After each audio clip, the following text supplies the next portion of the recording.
What is shaking, Internet? This is Salt's bringing you the Druid class preview for Legion, World of Warcraft Legion, the next expansion set to release in about September of 2016. That means we're about 10 months, maybe 9.5 months away from the release, potentially. But they just came out with some details on all the different classes, so I'm going to go ahead and cover the Druid class, specifically the Guardian Druid, since this is a tanking channel and I do tanking guides.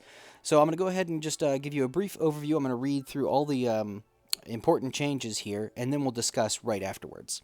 I do apologize for my sound. I am in my new quality sound studio, aka my basement, for the meantime. But either way, this came out about a week ago, a little bit less, and it covers all the different things. The things I'm going to highlight are this right here. So, let's just read this. Making use of multiple forms for different situations has been difficult for many years, either due to a lack of access to the off-spec talents that make your alternate forms feel strong, or because the process itself has felt overwhelming and convoluted. To help solve this issue, we're taking a new route by replacing Heart of the Wild with a new full row of affinity talents, which essentially allow every druid to choose an off-spec from the remaining 3 specializations. Affinities provide 2 benefits. First, a passive ability that is useful at all times, even to your main role. Second, access to multiple key abilities to use in associated shape-shifting forms. To give you a sense of how choosing your affinity will impact gameplay regardless of what your form you're in, here's a look at the passive abilities they grant. Balance Affinity. Astral Influence increases the range of all spells, abilities, and auto attacks by 5 yards. Feral Affinity. Feline Swiftness. Increased movement speed by 15%. Guardian Affinity. Thick Hide reduces all damage taken by 10%. Restoration Affinity. Ysera's Gift constantly heals the druid or allies when the druid is at full health. Unlike Heart of the Wild, affinities are not temporary buffs. This enhanced access to an off-spec, delivered through a cleaner gameplay mechanic, empowers druids of any specializations to make interesting situational combat decisions. Now, before I get into changes of the actual abilities themselves, I wanted to go ahead and talk about this one. So, as you can see here, there's 4 different specializations. We are going to be focusing on the Guardian Druid. So if you're playing as a Guardian Druid, I'm going to assume that you cannot select the Guardian Affinity, which means you get to pick from Balance, Feral, and Restoration. Based on the text here, it sounds like that's what the point is. You're not supposed to say, I'm a Guardian Druid, therefore I will always take the Guardian Affinity. I will always take reduces all damage taken by 10%. Yes, please, thank you. So instead, what we're going to do is we're going to pick between Balance, Feral, and Restoration. So the Balance increases all of our abilities by 5 yards. This is going to be very situational at best. I feel like this is going to be the most underwhelming talent to pick in this tree. Feral gives you increased movement speed at all times. That could be cool. We'll have to wait and see. I think that's probably going to be the general go-to for, just without thinking about it. That's probably the safest bet. And then finally, the Restoration Affinity gives you constantly healing of you and allies when you're at full health. Since you're a tank, you're probably never going to be at full health. Depends on the fight. If you're off tanking a lot, then maybe this one would be good. Or maybe if you just need that healing. Maybe if the healing is really substantial, this one might be the go-to. It all kind of depends. Restoration might be the best. We're going to have to actually see the numbers once that comes out. Feral would be a general all-around talent to always pick. And Balance would be the very situational niche pick. And it is niche, not niche. Actually, it's both, but let's not get into that. So yeah, that's basically what's going to happen here. This is going to replace the talent tree, I believe the tier 5 talents, maybe the tier 6 talents. I can't remember which one Heart of the Wild is in. But it's going to replace all those with, you pick one of these 3, Balance, Feral, or Restoration. We'll have to actually look at the numbers once they come out, but that's just a quick overview of that. Now, one thing it does say here is that you will not only get these passives, but you will also get abilities. So if you're constantly switching to cat form, that means instead of just having like 1 or 2 abilities from cat form because you're a Guardian Druid, you will actually have multiple, if not a lot of the cat abilities. So if you actually know how to play a cat druid, you will be able to change to a cat and be relatively effective. Maybe not as effective as actually being a cat main, but you will actually get more abilities to use in cat form. So that'll give you kind of a fancier thing. If you're off tanking and you're not taking any damage, maybe you can switch over to cat form and actually do some more damage. Kind of something like that. In that specific case, Balance might be useful because if you need more ranged abilities, then you can easily switch over to Balance. However, if you're being a tank I'm just throwing this out there. If you're a tank, you're relatively never going to be far away from the boss. I guess there are maybe specific fights where you have to run away from the boss for a limited amount of time, and then you can switch over to your boomkin form, use a lot of your boomkin abilities if you had that affinity.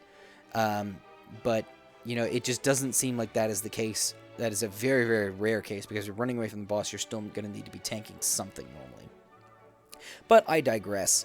This gives just a couple different options. Basically, we're going to lose Heart of the Wild. We're going to lose the other talents in that tree, or in that tier, and we're going to get replaced with these. That's what it seems like. Moving right along, we're going to go ahead and scroll down, and I will scroll down to the Guardian page, which is right below Feral, right there.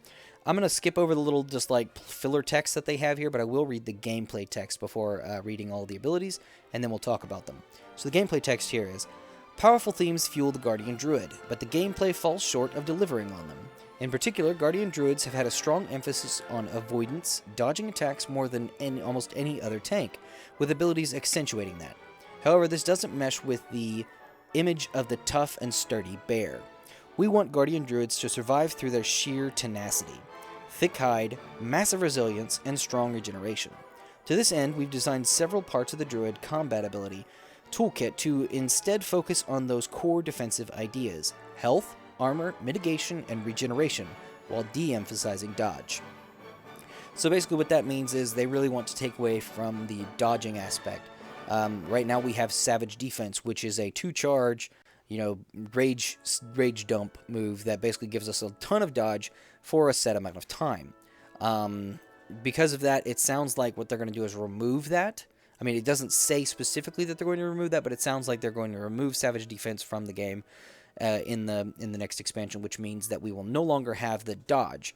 But I'll go ahead and cover the abilities below, and then we can talk about what we do have now, supposedly. Obviously, this is all tentative. None of this is out yet. The beta is not...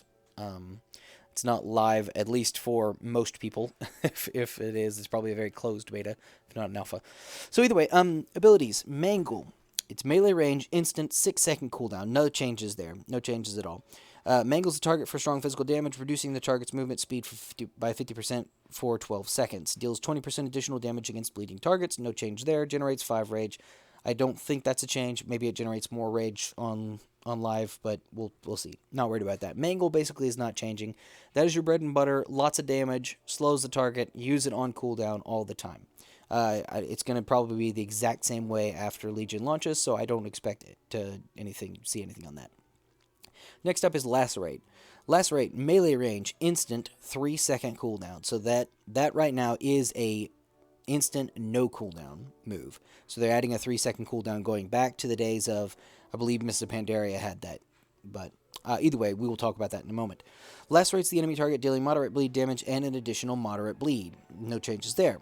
Damage over 15 seconds stacks up to 3 times. No changes. Lacerate has a 25% chance to reset the cooldown on Mangle. Again, no changes. All of this is the exact same, except we're actually adding a 3-second cooldown instead of no cooldown. Next up is Thrash. Thrash is instant, 6-second cooldown. Strikes all enemy targets within 8 yards, dealing minor bleed damage and applying Lacerate for an additional moderate bleed damage over 15 seconds. So, 2 changes here. One, Thrash right now has no cooldown. You basically can spam Thrash over and over and over again, which I love, and it's super fantastic. They're adding the 6-second cooldown back on. That kind of sucks, in my opinion, but Thrash is really broken. It was broken from the very beginning of Warlords of Draenor, so I kind of saw this coming. So yeah, the 6-second cooldown on Thrash is coming back, and additionally it applies Lacerate. I don't believe this happens on live. I don't believe it does Lacerate. It does its own bleed damage, but it could be, I could be mistaken. I know that it does damage over time, but I thought it was its own thing, not another stack of Lacerate. But now it's just doing a stack of Lacerate on Thrash. Now, the next one, Moonfire, 40-yard range instant. A quick beam of lunar light burns the enemy for minor arcane damage, and then an additional strong arcane damage over 12 seconds. Usable while in bear form. Honestly, I didn't think that this was really something we needed. Basically, they're adding Moonfire, the Boomkin spell, to bears. Basically, in bear form, you can cast Moonfire. I don't believe this is the case on live. If it is, I've never used it. I have never used it as a bear. I always use Fairy Fire, and Fairy Fire works just as well because it has no cooldown. So, yeah, maybe Moonfire is a bigger range or something. I don't know. It's just, I've never used this. The idea is that now we have a little DOT on top of everything else. Cool. Cool. But it's not a bleed DOT, so it's not going to increase the damage of Mangle, etc., whatever. But yeah, we have Moonfire now. Awesome. So next up is the new defensive cooldowns. Like I said, Savage Defense sounds like it's going to go away. We're going to get rid of Savage Defense. So instead, we're going to talk about our new cooldowns. These are all minor cooldowns. First up is Iron Fur. It costs 40 rage, it is instant, and increases your armor by 100% for 6 seconds. Multiple uses of this ability may overlap, which basically means that it is just a rage dump. Basically, if you have 40 rage, you can use this all the time. There's no charges, no nothing. It's just if you have 40 rage, use this. Boom. Because of that, sounds awesome. The overlap, I believe what the overlap means. I'm not 100% sure, but the overlap means that if you cast it, you get 6 seconds of bonus armor. After 3 seconds, which means you still have 3 seconds left on the buff, if you cast it again, you will get 9 seconds. Generally, that's how overlaps work. You won't get like 200% for 6 seconds bonus armor, because that would be just silly. Because you could have 1,000, 2,000% bonus armor if you can just keep up the rage generation somehow. That sounds crazy. But the idea is that you can always you're always trying to keep this up. What this means is that we will always be managing rage. It feels like this is going to be a huge rage dump all the time. But because it costs 40 rage, I don't see this thing being the biggest thing in the world. It'll probably be really cool. Use it when you need it, but it's only going to be on physical hits because obviously it only increases your armor. Magic hits are going to ignore armor. Great. Speaking of magic, Mark of the Ursol is the next ability, which is 40 rage, instant, and it reduces magical damage taken by 30% for 6 seconds. Note that this does not say that the ability overlaps. So this one, you do not want to cast twice.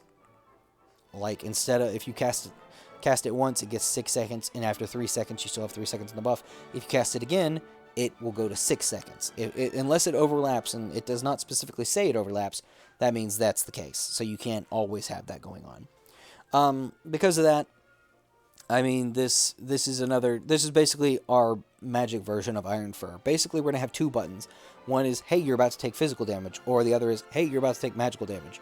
And you're just going to be constantly juggling back and forth between Iron Fur and Mark of the Ursol. They're both 40 rage right now. I feel like this needs to change. I feel like both of them it seems so similar. Like, why do I need 2 buttons? Because then I have to know what kind of damage I'm about to take. Like, that seems really strange to me. It feels dumb to have 2 buttons saying, this is physical, this is magical. They both cost 40 rage. Great. Good luck. Yeah, I mean, it's just more to manage. It feels stupid to have to manage that. I could be wrong. We'll see how this changes as the development cycle goes on. But yeah, those are our 2 main abilities. Now, next up is going to be the big one, Frenzied Regeneration. It costs 10 rage, it is instant, and it's on a 20-second recharge, which you have 2 charges at any given time. That charge is about the same as we have on, it's similar to what we have on Savage Defense now, except Savage Defense, I believe, is on a 10-second cooldown. This one's on a 20-second cooldown, so basically you get a new charge every 20 seconds. However, after I read the next line, you'll know a little bit more. Basically, it heals you for 100% of all damage taken in the last 6 seconds over the next 6 seconds, which is a minimum, and it has a minimum of 5% of your maximum health. So basically, every time you cast this, you will get all the damage taken in the last 6 seconds back over the next 6 seconds, which increases your healing dramatically. Basically, you will continuously heal yourself for a ton. I feel really on the fence about this. This seems like a cool ability, a cool way to do it, but I don't know how that's going to work. Basically, if I'm sitting at, 1,000,000 health, and I take 1 giant hit for 500,000, I can immediately proc this, and then for the next 6 seconds, I'll gain, 80,000, 85, 90,000 health every second. I mean, it seems kind of cool, but that's just like it's a really good DOT for the next 6 seconds. But if I am at 1,000,000 and I press the button at the wrong time, I'm gonna heal for 0. because I didn't take any damage in the last 6 seconds.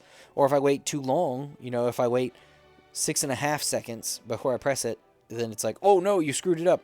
So I think the point of this, it seems strange that it's going to take the last 6 seconds and heal you over 6 seconds. So it's putting this cool DOT on you, but it's only going to heal you for what you had. I don't know.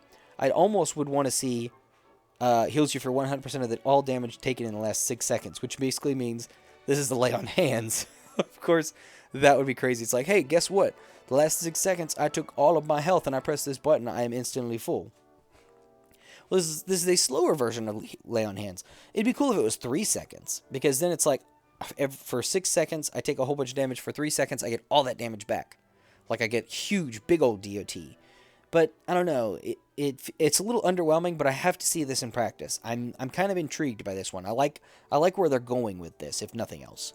The 20-second recharge, it probably feels okay, because it is going to last 6 seconds of healing, and you can have 2 charges at once. We'll kind of have to see how that shakes out. Maybe a 15-second charge would be better. Maybe I don't know. I think 10-second charge is way too fast, but we'll have to see. Finally, Mastery. Mastery is changing slightly. Nature's Guardian increases your maximum health and healing received by 40%. Also increases your attack power by 20%. This is a super duper boring Mastery. Awesome. Cool. Basically, we're going to get bonus health, bonus healing, and attack power. Woo! Alright, I mean, that is going to be really what matters. If they're taking away our dodge ability, if they're taking away the ability for us to dodge attacks, we are going to need bonus healing. We are going to need bonus health. And we're going to need to be able to just be a sack of health, like a giant bear. I kind of like the idea of what they're talking about. They want us to be a giant ball of health. They want us to take all the hits in the face, like a bear, take it like a bear, and just don't worry about it, and moving on. Like, it should... We're not going to be dodging stuff, so our damage might be a little bit less spiky, or more spiky. No, less spiky, because we're dodging, or we're not dodging anymore. Sorry. But yes, so that's all the changes. Basically, the big changes here, the big changes outside of the affinities that I talked about at the very beginning are... Scroll up here just a little bit. Lacerate. Lacerate's 3-second cooldown is going to be really annoying. I feel like the biggest change, the biggest problem with Lacerate is that right now I use Pulverize. Pulverize is a level, the tier 7, I think, is the final talent tree, maybe tier 8. Either way, the bottom talent, the level 100 talent, Pulverize, is a very good ability that everybody should be using as a Guardian Druid right now, just in general. And it requires that you have 3 stacks of Lacerate on the enemy target. What that means is that you will have to use Lacerate. I mean, right now, since Lacerate has no cooldown, it's very easy to keep Lacerate up at all times, because you just literally spam Lacerate. And even with your Mango procs, you're still going to be doing enough Lacerates to always keep Pulverize up 100% of the time. Because of this cooldown they're adding on Lacerate, and even with the Thrash also applying the Lacerate, I feel that Pulverize might no longer have a place in a cooldown. What they're doing with this whole kit is, instead of giving you abilities, something to press all the time, it's going to be more rotational. So it's going back to the Wrath of the Lich King, Cataclysm, I don't know if Mop really didn't have it. Mop kind of went away from that. So back in the day on Wrath of the Lich King and Cataclysm, we had cooldown, like we had rotations. We had press this button, then you press this button, then you press this button, then you press this button. Since everything has a cooldown now, we're kind of going back to that. We're saying, okay, you're going to lacerate every 3 seconds. You're going to mangle in between whenever it procs. You're going to thrash every 6 seconds. So you're going to keep this rotation up to where you say press lacerate, press thrash, press lacerate, press mangle, press thrash, press lacerate, press thrash. But it's going to go back and forth and back and forth and back and forth. And I feel like that's okay. I'm not against rotations, but I feel like what they've done here with Lacerate and Thrash, adding the cooldown back onto Lacerate, I feel that Pulverize, which is a major ability right now, is going to take a back seat. It might not even be a good ability, because you might not be able to keep it up all the time thanks to all these cooldowns and extra abilities that you will have to be spamming. At the end of the day, we're going to have to wait and see. The biggest change, like I said, is to that, on the cooldown on Lacerate and Thrash, and the other big change would be to Frenzied Regeneration. Obviously, Savage Defense being removed is a big change, but with Iron Fur and Mark of the Aerosol, we will have other rage dumps along those lines. Frenzied Regeneration is a change of a single ability that we have now. Instead of just giving us healing, it will give us a big DOT based on our damage that we've just taken. Either way, I will add one last thing, this last note that they have here. Additionally, to give you an idea of some talents may build how some talents may build upon this, here's an example of one of their Guardian-specific talents. Rend and Tear, passive. Your Lacerate's Bleed now reduces... let me start this over. Your Lacerate Bleed now also reduces the target's damage done to you and increases damage you do to the target by 3% per stack. Again, this goes away from what Pulverize is now. Pulverize removes all of the Lacerate stacks so that you can then take less damage, a percentage less damage. What this means is that if you take this talent, which sounds like a really good talent, I don't know, we'll have to see the options, but if you take this talent, you'll always want to have 3 stacks of Lacerate on everything all the time. And in that case, you're like, okay, you would never want to use Pulverize to get that damage reduction if you can just always keep 9% damage reduction all the time. So, I don't know. It feels like talents are going to be shifting quite a bit. Like, the talents here are going to be changing the talents that we have outside of the ones that change, just in other parts of the tree. Overall, I'm excited. Overall, I feel like these are kind of cool changes. It's going back towards, I'm going to have 1,000,000 health, and I'm going to be a giant ball of health, and I always liked being a giant ball of health. The uncool thing is that I'm not going to be dodging as much anymore.